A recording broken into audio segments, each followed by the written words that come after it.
Hello friends, आज का बहुत ही इम्पोर्टेंट न्यूज़ लेके आए हैं फ्रेंड्स। ये जो है झारखंड का नियमावली बन के आया है फ्रेंड्स। आइए बात करते हैं कि पहले जो है ये शिक्षक से रिलेटेड है। तो जैसा आपको पता है कि पहले जो टीजीटी पीजीटी के नाम से जाना जाता था, अब वो बदल कर जो है रखा गया है सेकेंडरी यानी माध्यमिक, जो है माध्यमिक आचार्य के नाम से और प्रधानाचार्य के नाम से ये नियमावली बनकर आया है।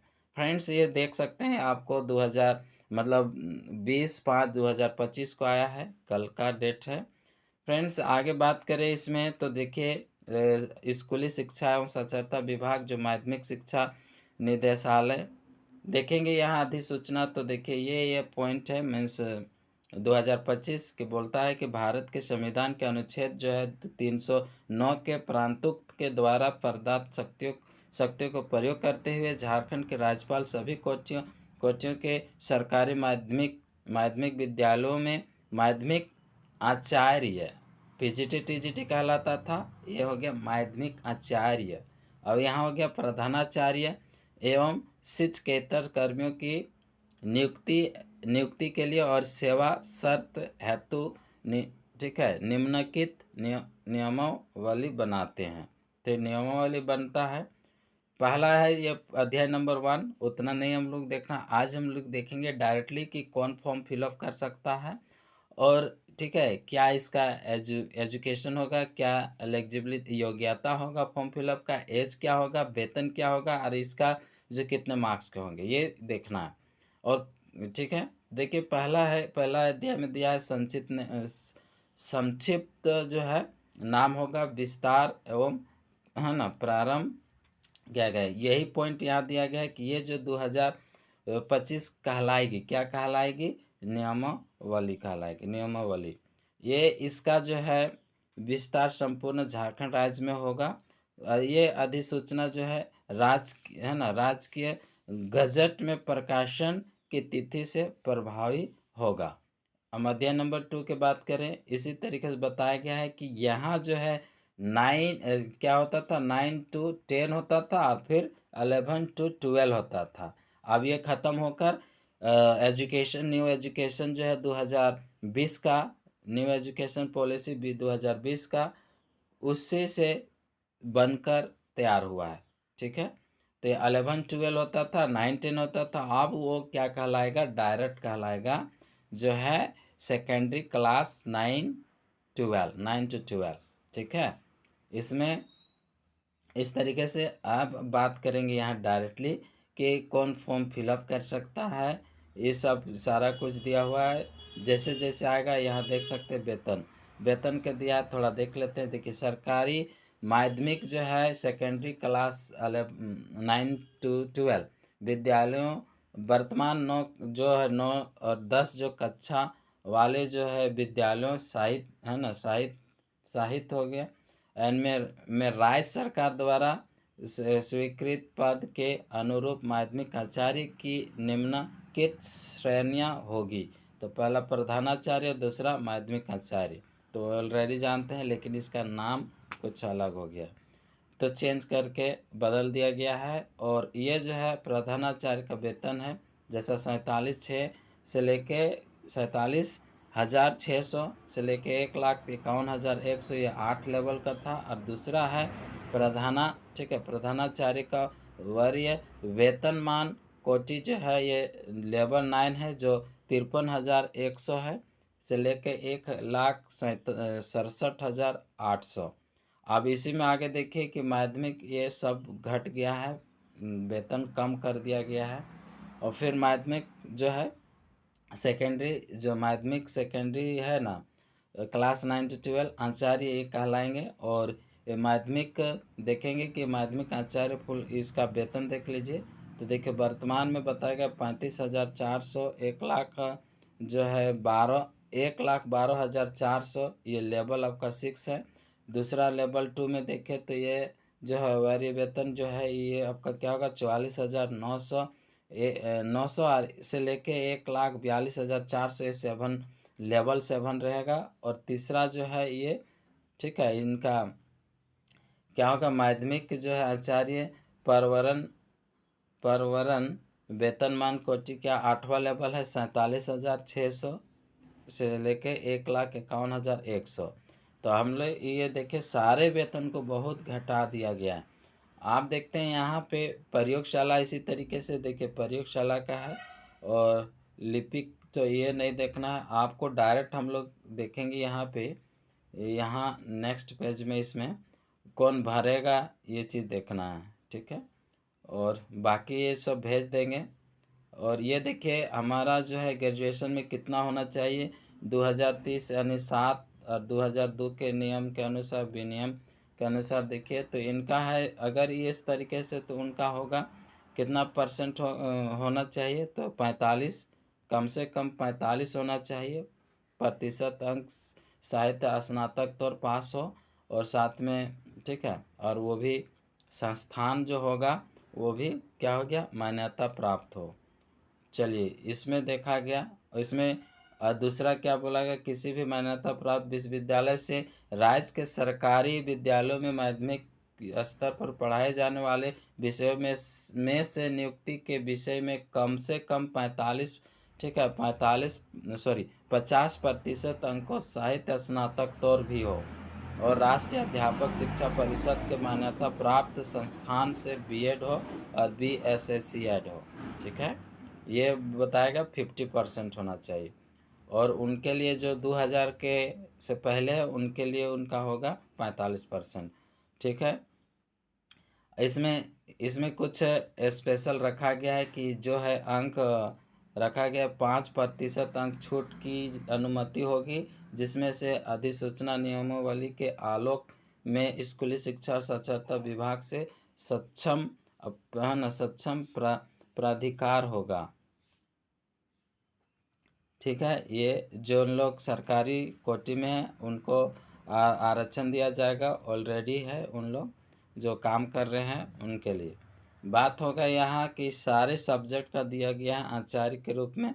ये देखिए हिंदी का है, इंग्लिश का है, तो सभी में आप देख सकते हैं ये बोला गया स्नातक तो हिंदी में हो और ये हो फॉर्म फिलअप।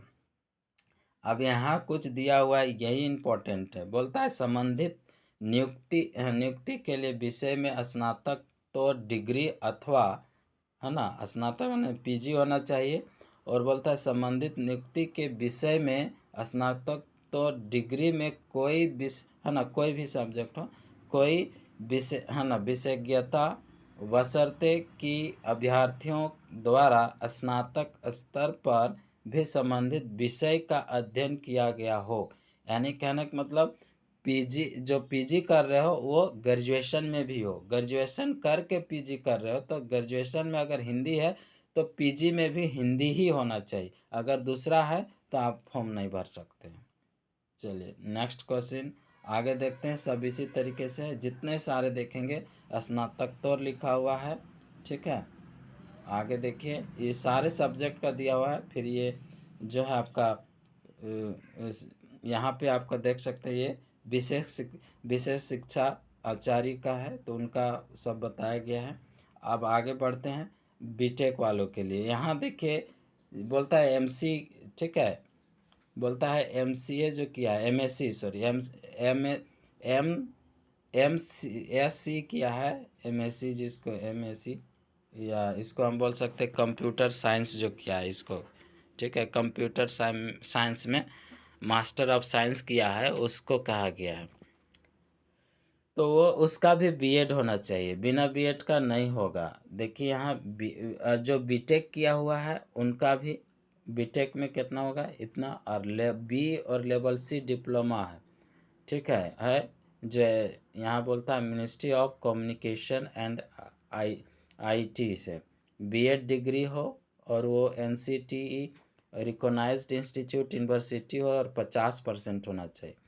आगे बढ़ते हैं यहाँ नियमावली के अनुसार आगे चलते हैं, तो ये आपको समझ में आ गया। एज कितना होना चाहिए, तो एज देखिए न्यूनतम होना चाहिए 1 अगस्त से लेके जो है 1 अगस्त से आपका जो है 21 साल होना चाहिए न्यूनतम, कम से कम।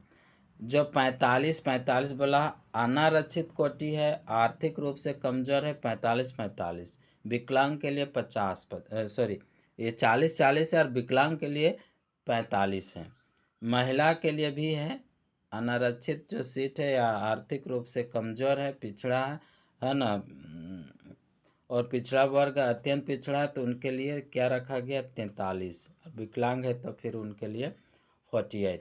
आगे देखिए पिछड़ा वर्ग और अत्यंत पिछड़ा वर्ग का कितना रखा गया यहाँ है कि आपका यहाँ रखा गया है 42 है, और जो विकलांग है उनके लिए रखा गया 47। अनुसूचित जनजाति है या इसका पुरुष या महिला है उसका 45, और विकलांग है तो 50। अनुसूचित जनजाति है उनके लिए 45, यानी दोनों सेम है। ठीक है, अनुसूचित जनजाति और अनुसूचित जाति। आप देखेंगे कि इसका जो है कितना अंक का जो है, कितना नंबर का एग्जाम होगा। जांच परीक्षा निम्नवत होगी। पहला पेपर होगा सामान्य ज्ञान, जिसमें से कंप्यूटर जो है संचालन की सामान्य जानकारी सहित होगा। आगे है कि 100 अंक एवं हिंदी और अंग्रेजी, ये 100 का होगा ऊपर वाला पेपर 1। और दूसरा है यहाँ हिंदी और अंग्रेजी भाषा की परीक्षा 100 का होगा, तो हो गया टोटल 200 का। अब ख में आइए कि प्रश्न जो पत्र होगा वो 2, उसमें जिस विषय में नियुक्ति होनी है उस विषय की परीक्षा होगा, तो वो 300 अंक का होगा। ठीक है, अब इसी तरीके से देखेंगे यही है। क्वालिफाइंग की बात करें कि जब तक आप पेपर 1 क्वालिफाई प्रश्न पत्र होगा उसमें जो है आपको 33% अंक नहीं लाते हो तो आपको आपका जो है मेन पेपर है वो है ना प्राप्त नहीं किया जाता है। तो मेन पेपर क्या होगा, जो सेकंड पेपर है उसको मूल्यांकन नहीं किया जाएगा। ठीक है, और ये है पेपर 1 स्नातक स्तर के पूछे जाएंगे। कहाँ से पूछे जाएंगे पेपर 1, तो स्नातक स्तर पर पूछे जाएंगे, यानी बीए लेवल या बीएससी लेवल या बीकॉम लेवल जो भी हो, ये ग्रेजुएशन लेवल से पूछे जाएंगे प्रश्न। आगे देखते हैं प्रश्न पत्र जो है, प्रश्न पत्र 2 में तो वही है कि आपको बता दिया गया कि अगर प्रश्न पत्र में अगर 2 में आपका सब्जेक्ट में अगर 50% नहीं लाते हो तो आप पास नहीं कहलवाएंगे। ठीक है, आप जो है पास नहीं कहलाएंगे, 50% आना चाहिए तभी आपका मेधा सूची में आएगा। ठीक है, अब बात रह गया मेधा सूची आचार्य पद पर नियुक्ति का आधार होगी, अब किसका होगा नहीं पता। अब प्रश्न 1 और 2 में कैसे प्रश्न आएंगे, तो देखिए वस्तुनिष्ठ होगा, वस्तुनिष्ठ और बहुविकल्पीय होंगे। ठीक है, आगे देखिए ये आपको बता दें है ना, अगर इसमें ज्वाइनिंग पर बोला मेगा सूची में अगर एक से अधिक अभ्यर्थियों के ठीक है प्राप्तांक समान हो, इक्वल मार्क्स रहने पर मेगा सूची का ठीक है निर्धारण अभ्यर्थियों की जन्म तिथि के आधार पर किया जाएगा। अभ्यर्थी जिनकी उम्र ज़्यादा होगी उसी को जो है ऊपर है ना ऊपर स्थान मिलेगा, अपेक्षाकृत ऊपर स्थान मिलेगा, नहीं उनको दिया जाएगा। यदि एक से अधिक विद्यार्थी का प्राप्तांक और जन्म तिथि समान पाई जाती है तो फिर उसको कैसे लिया जाएगा, उसका जो है उनके स्नातकोत्तर परीक्षा में प्राप्त अंकों से प्रतिशत, यानी पीजी में जो अंक होगा जो प्रतिशत है और उनका प्रतिशत दोनों मिलाया जाएगा, जिसका ज़्यादा होगा उसको लिया जाएगा। और वो जो डिजिट देखा जाएगा जो है 0.4 अंकों तक ठीक है लिया जाएगा, 0.4 कहने अंक तक लिया जाएगा, आधार पर वरीयता का निर्धारण किया जाएगा। ठीक है, अब इसमें कुछ नहीं, ऐसा कभी नहीं होने की संभावना। चलिए ये रहा आपका पूरे, हमने बता दिया पूरे। वायु सीमा की बात करें, वायु क्या रहेगा, तो वायु है 45 वर्ष होगी। ठीक है, अधिकतम वायु 45 वर्ष और न्यूनतम वायु 30 वर्ष।